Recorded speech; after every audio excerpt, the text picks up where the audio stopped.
Hello, kinesiology students, it's Mr. Craney here, and today we are talking about the sliding filament model of muscle contraction. How do your muscles actually contract? And we're going to go down to the molecular level to see how that contraction occurs. Now, I'm going to take hopefully under 20 minutes to explain this entire process, but remember that this process happens about 50 times per second when you're actually moving your muscles. And if you can think about how often this process happens, especially when you're thinking about complex movements, moving multiple muscles at different times, and your brain coordinating all those things, it's pretty incredible and points to how well our bodies are designed. Today we're going to be talking about contraction in skeletal muscle. Our cardiac muscle is slightly different. Our smooth muscle is very different in its movement. So we're just going to focus in on how skeletal muscle moves. Now, this is my very complex drawing of somebody flexing their bicep. And within your skeletal muscle, your bicep brachii included, you're going to have a number of fascicles. So if we kind of took a cross section and looked into your muscle with a microscope, we'd see a number of these fascicles. Within each fascicle, we'd see a number of fibers. And those fibers are the parts that we talk about when we talk about slow twitch, fast twitch fibers, type 1, type 2, AB.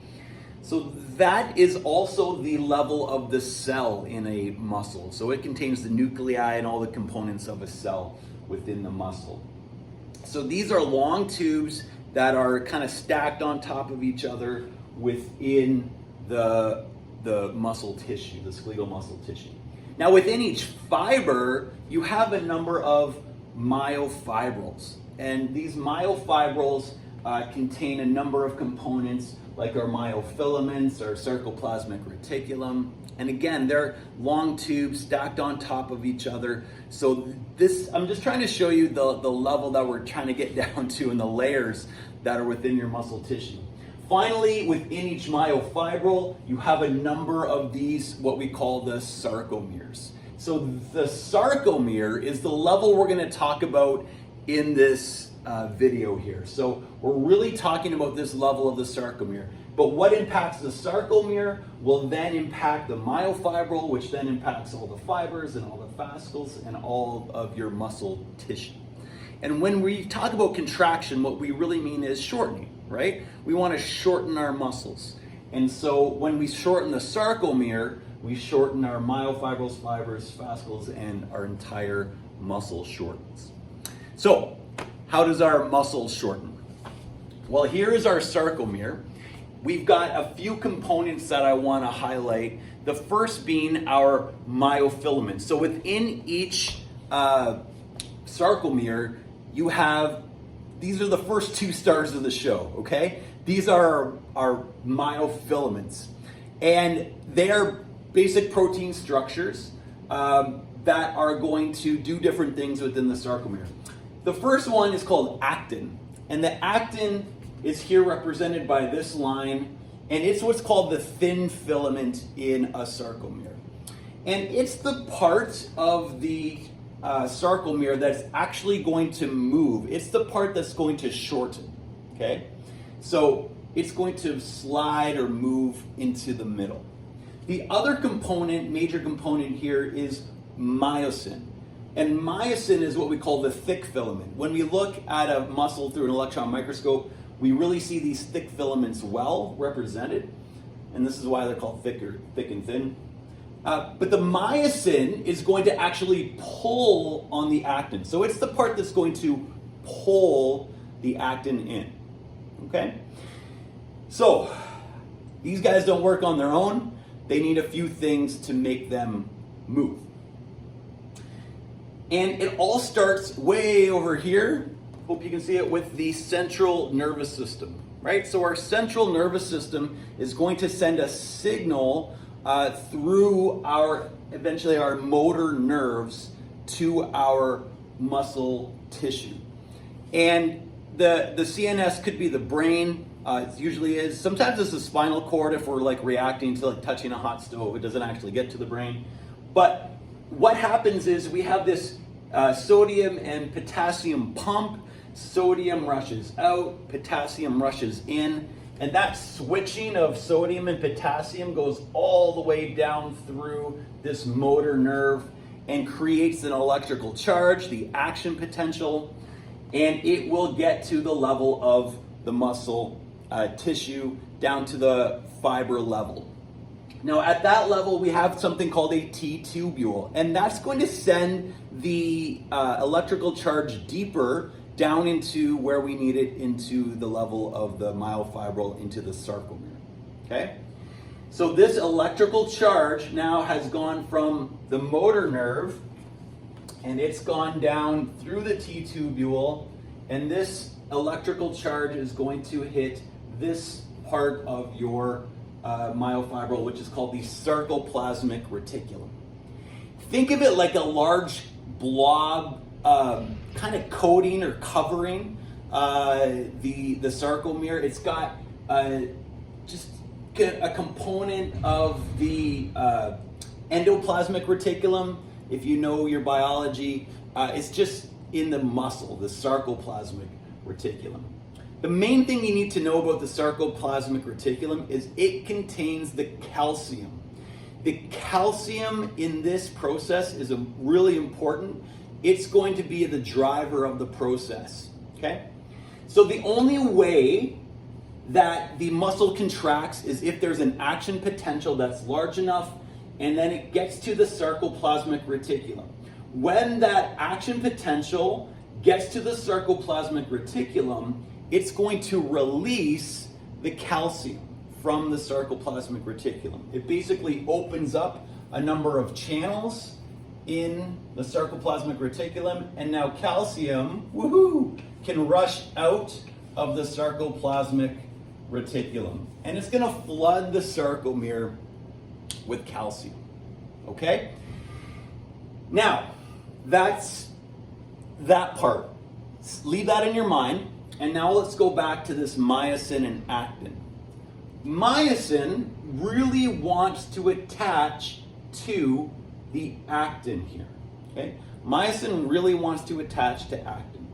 But there is a protein that is keeping it from being attached to actin, and it's called tropomyosin. This is where we get into the love story of muscle contraction, okay? Myosin is the Romeo, and actin is the Juliet in our story. They want to get together. Tropomyosin are the Montagues and Capulets who are trying to keep them apart. Now, that's okay because we wouldn't want to contract all the time. We need muscle relaxation, so this is okay for us to have tropomyosin blocking myosin and actin from binding. Attached to tropomyosin is this protein called troponin. And troponin is attached to tropomyosin.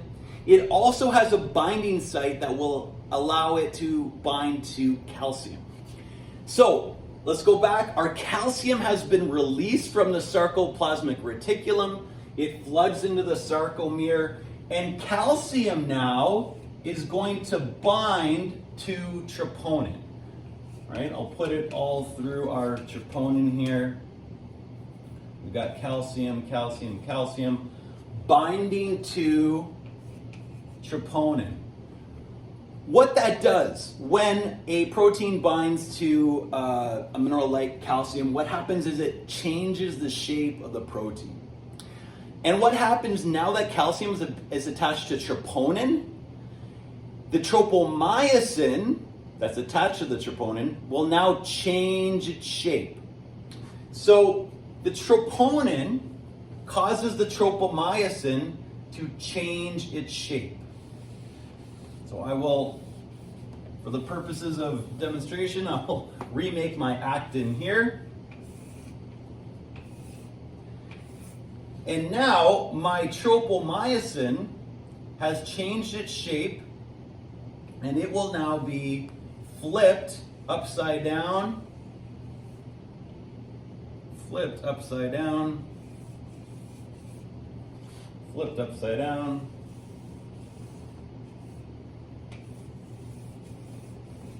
There we go. So before, this component of the tropomyosin was covering the actin binding site, and now it's been flipped because calcium has bound to the troponin that's on the tropomyosin. Okay? Now, the love story can continue because now these actin binding sites are now exposed. Tropomyosin is no longer blocking the actin binding sites because it's been flipped. So now myosin and actin can bind to each other. The tropomyosin has been moved. Actin and myosin can now bind together. And I'm going to just represent this as like this, that they have been bound together, but they don't actually elongate. They simply kind of move up to attach, okay?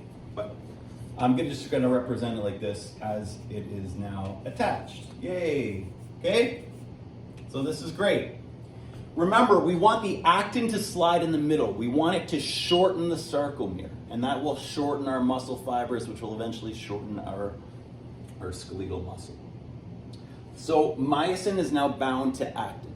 Okay, this is the exciting part. This is where our myosin has just been waiting to go and to connect to actin, and it's been waiting, and it's got a lot of stored energy from the previous cycle before it was relaxed, okay?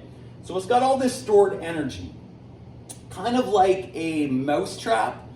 You know, when it's set back, it's just got all this energy, potential energy, right? Waiting, and then when you hit the part of the mousetrap that releases, then it's gonna go. So myosin is waiting, and it's like, now tropomyosin is moved.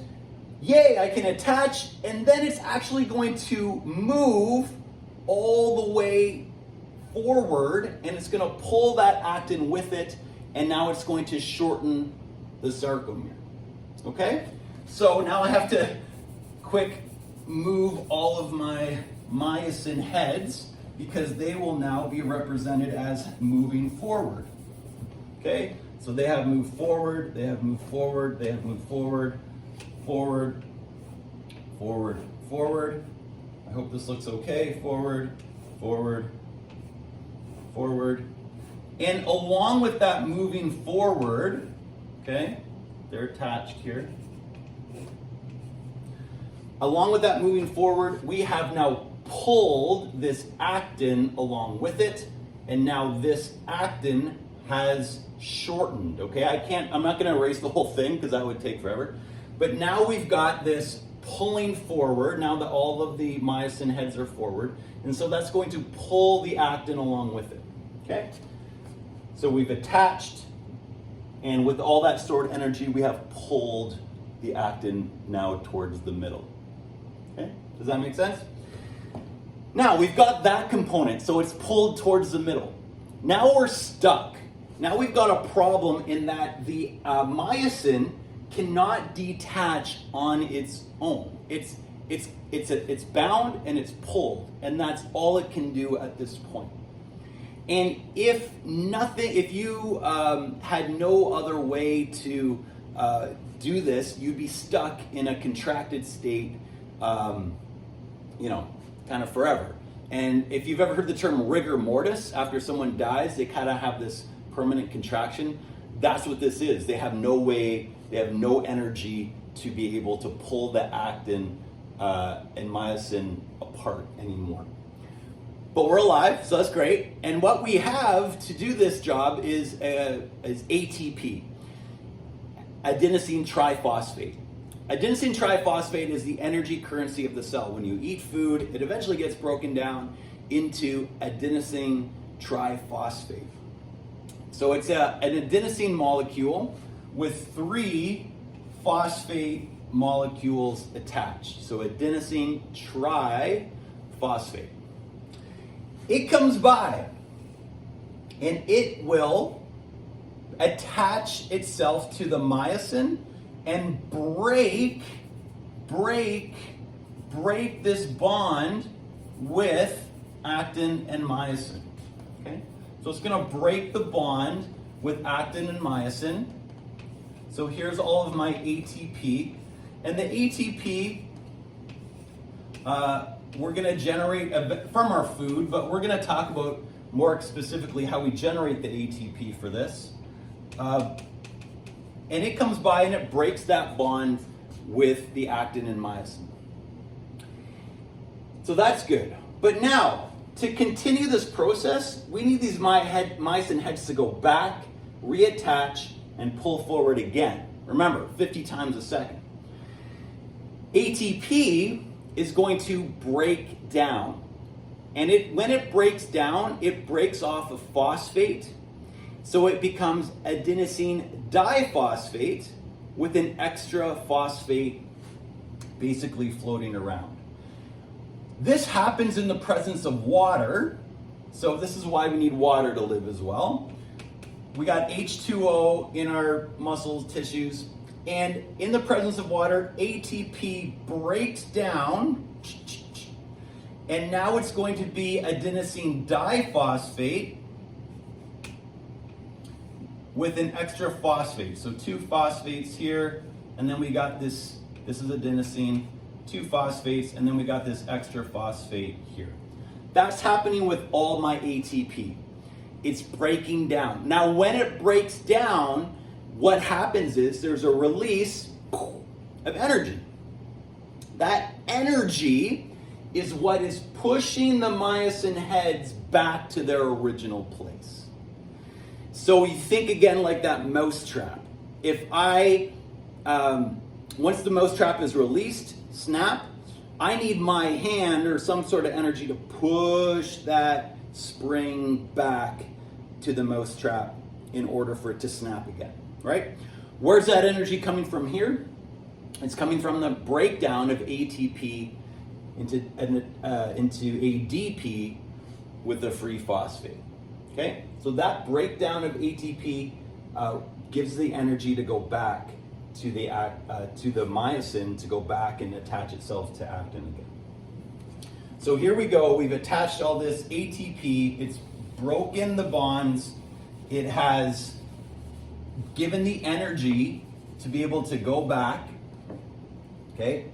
We're still exposed, these actin binding sites are still exposed, and now we're going back. So the ADP and P, 2 phosphates and a free phosphate, they have now gone back to their original spot. Thank you, ATP, for the energy. Here we go, going back to our original binding sites. Now, at this point, in order to move again, the ADP and P have to leave the myosin. So at that point, they leave the myosin head. And then, again, that energy, the myosin basically is like a spring that wants to move the actin forward. So it's now got that energy to go back, and now that energy is ready to, bang, move that myosin head forward, and it's gonna pull the actin back again, right? So here's our actin, here's our myosin. It's got that energy from ATP breakdown already, and it's like a spring. It's just ready to pull that actin into the middle of the sarcomere. We need a release. ATP comes by, breaks the bond, bang, energy comes because we've broken down in the presence of water ATP into ADP and a free phosphate. And now with that bang, energy is produced, we can cock our head back, myosin head cocks back, reattaches to actin, ADP leave, and then we can pull our actin forward again. Release, ATP, bang, back, attach, ADP leave, pull. And the actin goes shorter and shorter and shorter and shorter and shorter. And obviously there's a limit to it, right? It kind of meets in the middle. I haven't talked about the different lines, but they meet in the middle, and they are going to not contract any further. There's a point where you can't contract your muscle any further. Okay? So that kind of cross-bridge formation, what we call cross-bridge formation, which is the myosin attaching itself to actin and then pulling it into the middle. That process with the ATP coming along all the time to make that happen is going to continue to happen over and over and over again. Like I said, maybe 50 times a second. As long as the calcium is still attached to the troponin, right?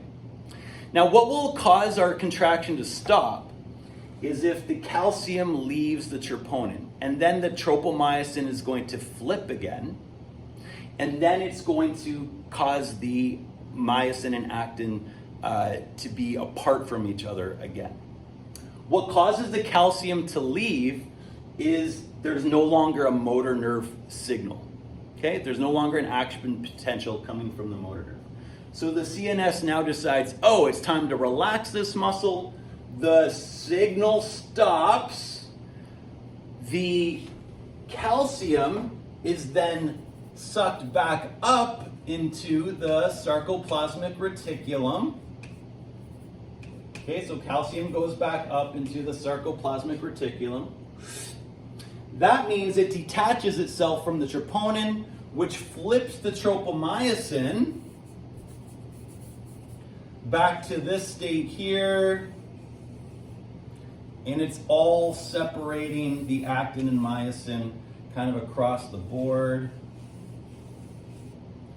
At this point, when actin and myosin are separated again, the actin, okay, my actin here, I kind of lost this one, sorry.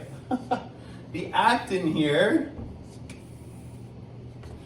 is now, it's kind of like held by a spring back here too. It's been pulled into the middle. And now, once it's relaxed and actin and myosin have now been separated again, it's going to relax and it's going to go back to its original position. Okay, it's going to kind of be released back to its original length. Okay? And the calcium just hangs out here in the sarcoplasmic reticulum, waiting for another motor nerve signal to release it. Okay? And so that's how the muscle relaxes, is the motor nerve signal goes away, calcium goes back, unbinds from the troponin, and the tropomyosin flips to break the bond between myosin and actin again, and relaxation occurs. So this is the sliding filament theory of muscle contraction, the sliding filament model of muscle contraction. Again, it happens at a very deep level in your muscles. It happens about 50 times a second over and over and over again. And it relies on a supply of ATP to make it happen, and a signal from your motor nerve. Hope that helped. Thanks.